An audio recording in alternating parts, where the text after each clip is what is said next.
हम सब जानते हैं कि लोकसभा का कार्यकाल 5 सालों का होता है। हालांकि कई बार इसे मंत्री परिषद की सलाह पर समय से पूर्व ही राष्ट्रपति द्वारा भंग किया जा सकता है और फिर चुनाव कराए जा सकते हैं। लेकिन हिंदुस्तान के इतिहास में अभी तक में सिर्फ एक बार लोकसभा का कार्यकाल 5 वर्ष की जगह 7 साल तक चला था। जानते हैं क्या इसके पीछे की है कहानी?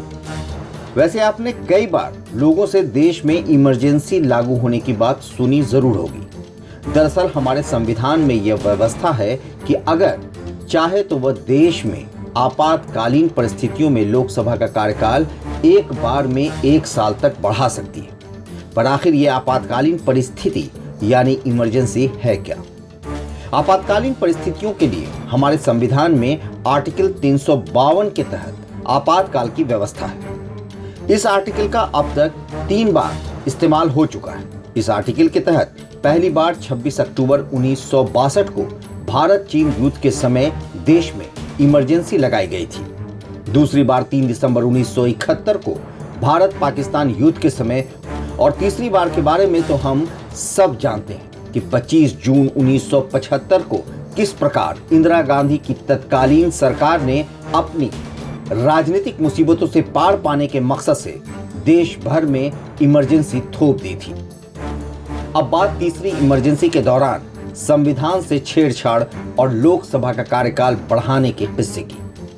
पहली दोनों इमरजेंसी में लोकसभा और राज्य विधानसभाओं के कार्यकाल में किसी प्रकार की छेड़छाड़ नहीं की गई थी, मगर इंदिरा गांधी की सरकार ने जून 1975 से मार्च 1977 की इमरजेंसी के दौरान क्या क्या किया था, आइए जानते हैं। 38वें संविधान संशोधन के द्वारा यह व्यवस्था की गई कि इमरजेंसी लगाने की अधिसूचना को कोर्ट में चैलेंज नहीं किया जा सकता, यानी सरकार जब चाहे इमरजेंसी लगा दे, कोई उस पर कुछ नहीं कर सकता, ना ही सवाल पूछ सकता।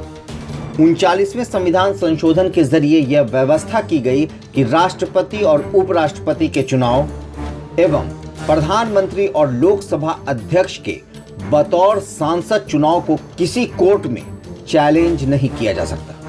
अगर उनके निर्वाचन क्षेत्र में कोई गड़बड़ी हो तो भी नहीं, क्योंकि तत्कालीन प्रधानमंत्री इंदिरा गांधी का रायबरेली का चुनाव भी इलाहाबाद हाईकोर्ट ने रद्द कर दिया था, जिससे उनकी सारी परेशानी शुरू हुई थी और अंततः इमरजेंसी लगानी पड़ी थी।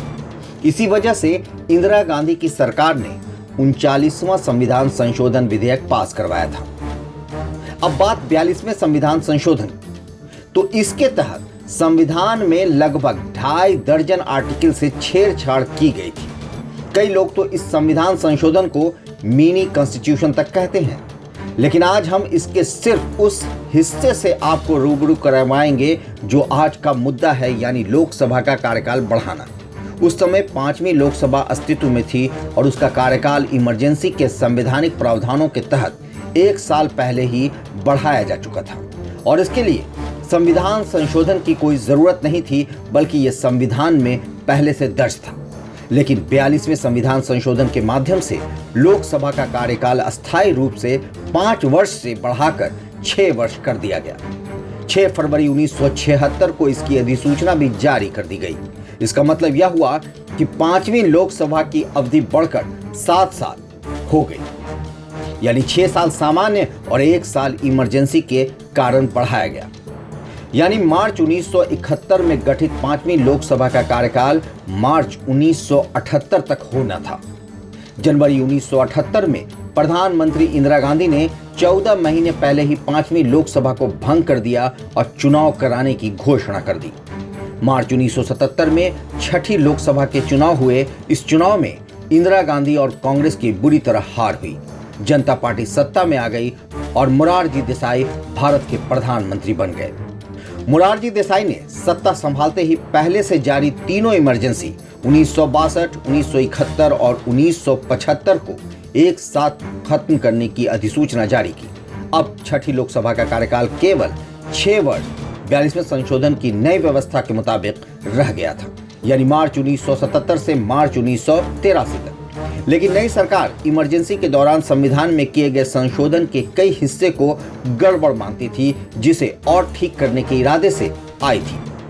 प्रधानमंत्री मोरारजी देसाई और कानून मंत्री शांति भूषण समेत जनता पार्टी के तमाम लोग संविधान से छेड़छाड़ के खिलाफ थे।